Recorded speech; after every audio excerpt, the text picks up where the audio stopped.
স্বামী যোগে যোগে শ্রী ভগবান বললেন যে যখনই ধর্মের গ্লানি হয়, অধর্ম যখন বেড়ে যায়, তিনি জানতেন তার এই অন্যায় অত্যাচার এই নিপীড়ন বন্ধের জন্য কেউ না কেউ ভগবান অবতারণ করবে পৃথিবীতে।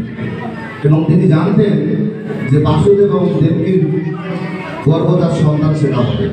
সেটা জেনেই তিনি তাদেরকে